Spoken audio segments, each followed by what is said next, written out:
So I just got the Marshall ST20 or JTM Studio. Pretty cool sounding amp. I've had a little play with it so far. Gonna pull the chassis and have a little look, and we're gonna compare the circuit to the SC20 as well, and probably do a little sound comparison between those two as well.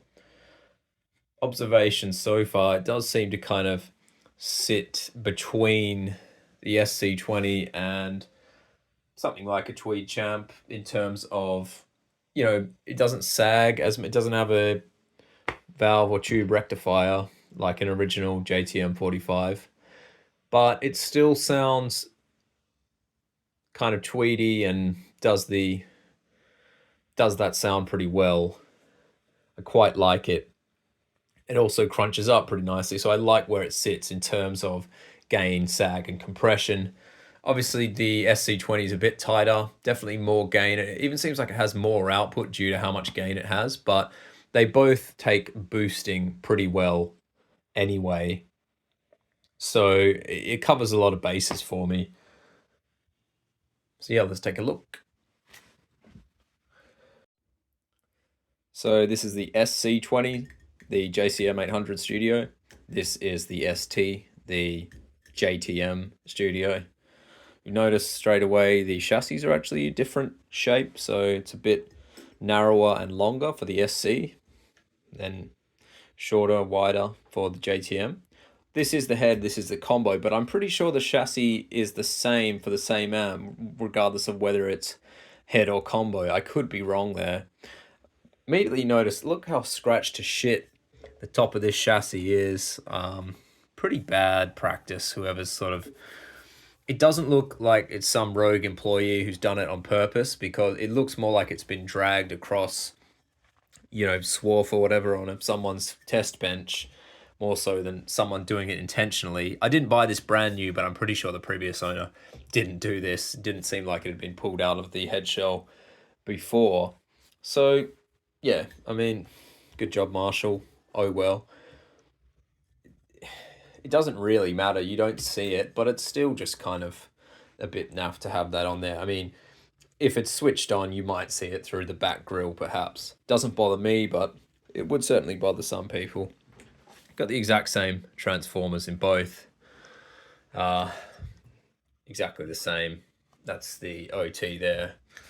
PT here. Exactly the same transformers. I mean, we could measure the HT and everything, but I'm going to guess that the supply is the same. Obviously, you got the 5881s in the ST and just EL34s in the SC. I've tried 5881s in this anyway. Really don't make that much difference in my opinion. That's just a post-phase inverter master volume that I've put in, so you can ignore that in terms of the factory differences between the two amps. One last thing while we're on the top side, I do appreciate the use of the Belton sockets. They're a lot better quality than some of the other power valve sockets. This particular aluminium can snap really easily on the lower price ones, and the sockets won't wear out as quickly over time. They get a lot of heat on them. The Belton ones are really well made, and even the pins on the inside are usually just a bit smoother compared to some of the cheaper ones where you try to ram the valve in and you've got to bend these pins out of the way so that you can actually get it in. So yeah, that's a good job. Okay, so I got them flipped over now. The JTM here, the SC further away. First thing I've noticed is well done to whoever built this one. They've actually made some effort to wire dress the OT primary, whereas the SC just, yeah, doesn't matter too much to me, but it's nice that they've at least spun that one there. I mean, these are always pretty neat. They're kind of designed so that they can hire anyone to assemble them, it seems. It doesn't require too much expertise, so that you've got a lot of quick connectors and such. But I don't mind this form of construction, personally. Got the off-board pots, 9mm pots, I think. And same style of pots in the SC. Got a cathode resistor here, so we've got 150 ohm in the SC, also 150 ohm in the JTM. So I'm noticing, I think these are the grid stoppers, 470 versus 1K in the SC. That's the first difference.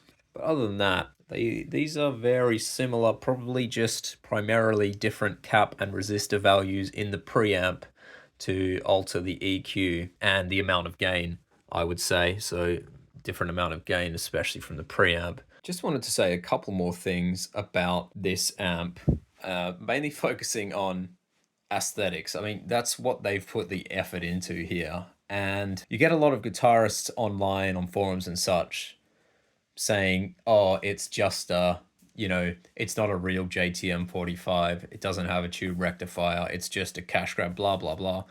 But I think people will try to pretend or idealize not being this shallow. But aesthetics do matter, particularly if the amp is going to sit around in your house. It's a piece of furniture. Okay, obviously it sounds good. That's great. I wasn't really worried about that. But this thing, I think it looks really cool. It looks like an original JTM 45 without being exactly that. But I don't really want an original one anyway. I don't need the extra wattage. Don't need the extra size. These are a nice compact size for, in most sort of bedroom studios and stuff. It's not overly huge. It's not like a big 120 watt thing that's also incredibly deep as well, which cuts into your space, because you got to leave space behind cables and such. What a mess. So yeah, you could argue that, aesthetics is a much more tangible aspect of a guitar amp. This sounds good and looks good.